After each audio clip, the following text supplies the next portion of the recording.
I wanted to switch Ollie up this Euro gap, so I started out with a few switch Ollies out of this bank first, partially to get used to skating out of a bank switch, and partially to get used to setting up my feet after dropping in switch, which turned out to be the hardest part for me because once I started skating the Euro gap, I had to set everything up even faster, and it took me a little while to adjust to it, but once I did, everything started to feel a lot more comfortable, which is how... This is a good idea. Board slide from the park into the parking lot. Now the rail is at an incline a little bit, but I've skated those before, so it shouldn't be that big of a deal. Make sure it slides. All right, let's see what it feels like. Push a few times, roll up kind of slow.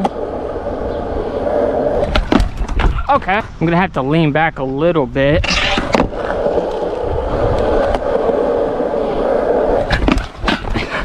Almost it, we just, no it's not. Oh, come on. Oh, okay. That was it. I just kind of didn't expect to drop because this rail's like 3 inches tall.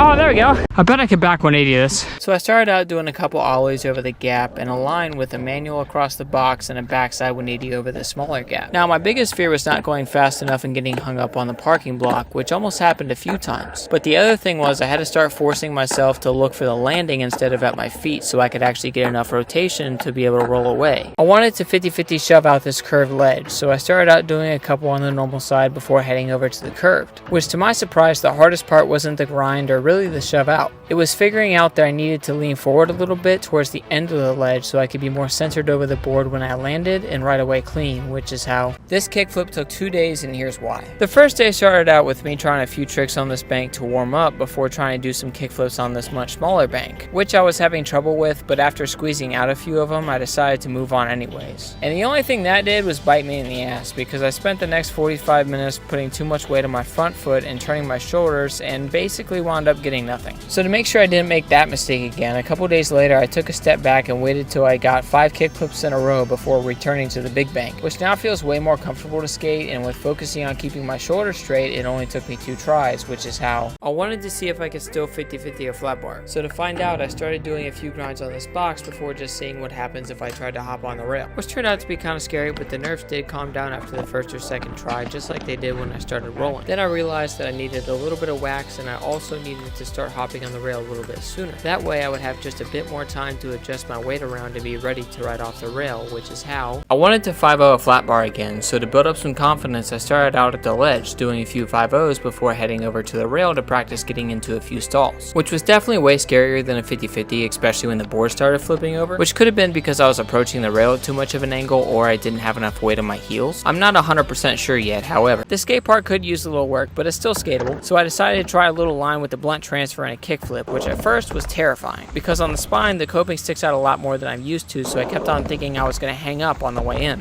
which thankfully didn't happen, and after I landed my first one the fear died down quite a bit. Then from there I started working on getting comfortable with how quick the setup would be for the kickflip by doing a few ollies, which really helped out a lot because the kickflip worked out in like 2 tries. I wanted to relearn pop shove at lipslide, but before I could do that I had to make sure I could do a stationary first, which turned out to be a little bit harder than I remember it being because my front foot kept on hitting the board. Now to fix that I started focusing on lifting my front foot higher so my foot would clear the board, but all that went out the window when I started rolling because now I had to focus on keeping my weight centered while trying to figure out how to get enough of my feet on the board to make a decent lipslide happen, which honestly might have been easier on a taller rail because then I actually would have had to pop a lot more, but we did manage to get a few clean ones, which is how I wanted to skate this double rail setup, but first I had to do a couple board slides to warm up. When I actually started skating it though, I quickly realized how perfect I had to land on the bottom rail because of how much wax was on it compared to the other rail. So instead of trying to match how much wax was on the other rail, I just kept on going for it until I got one to regular and Fakey, which is how doing shit that scares me part 76. This rainbow rail does not have a lot of run up, which is why it scared me as much as it did, because there isn't a lot of space to make sure you're going to actually lock into the rail, avoiding flying chest first into it. So to build up some confidence, I just focused on getting into the rail until I felt decently confident in doing it. Then after a little bit of wax, I started going for it, and the hardest part was just getting enough speed to actually make it over it, because I didn't put enough wax on the rail for how rusty it is, so I have to remember to put more on next time when I wanted to relearn switch board slides again, so after doing a few board slides and switch ollies, I started trying to get onto the rail, which took me a few tries of focusing on doing a good switch ollie to figure him out. When I started rolling, I kept on focusing on getting a good ollie to get onto the rail. Then I had to focus on keeping the board flat so I wouldn't put too much weight on my heels, keeping me balanced, which is how I wanted to 50-50 a round rail again, but before I could do that, I needed to warm up a little bit first. Then once I was ready, I started getting into a few of them stationary, and everything was going smoothly, at least until I started rolling, because that's when the fear kicked in, and it took me a few tries just to be able to ollie onto the rail. Then soon after I started getting into them, I realized that I needed to go faster and lean back a little bit if I wanted to be able to make it off the rail and ride away, which is how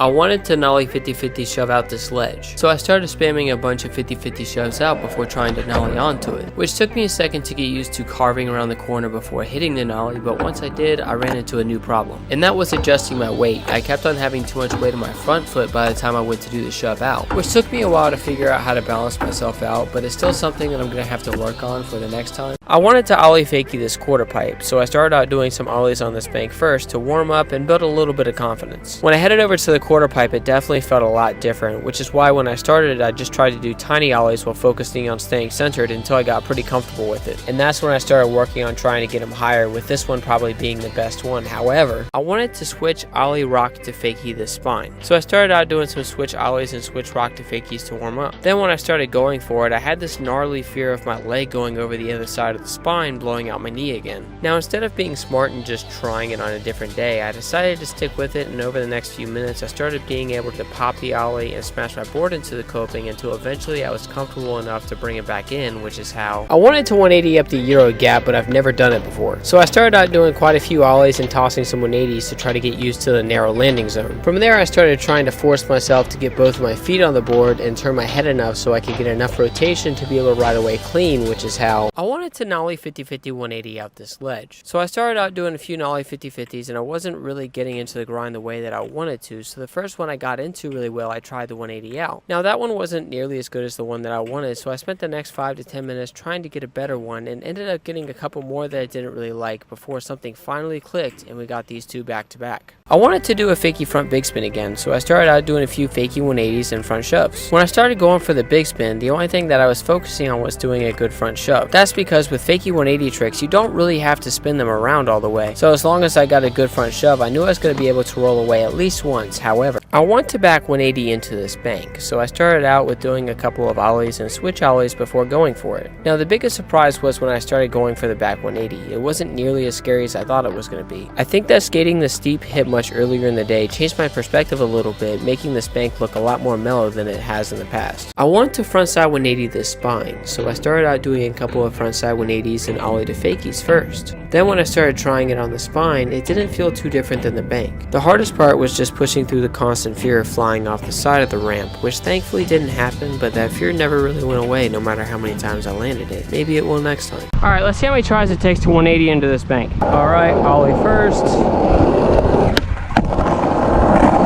180 on flat.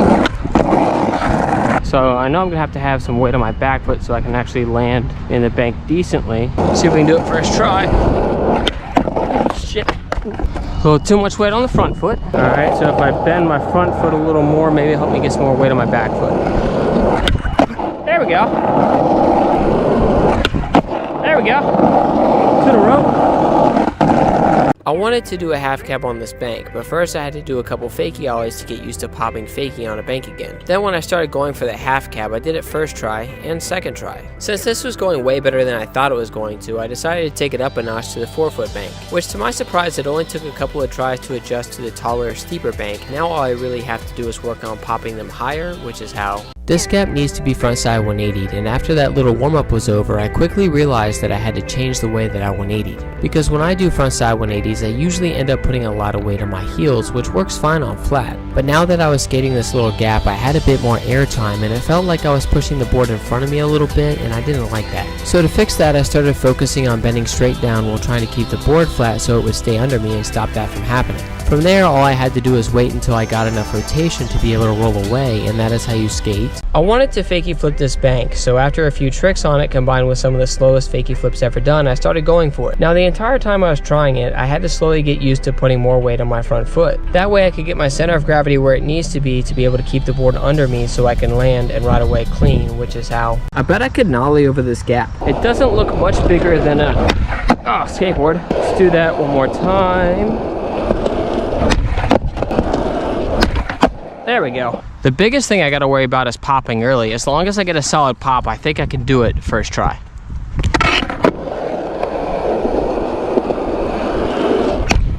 Okay, so that should be plenty of speed. The only thing we have to do now is relax, stay centered, and commit. Oh, a little closer, a little closer. There we go.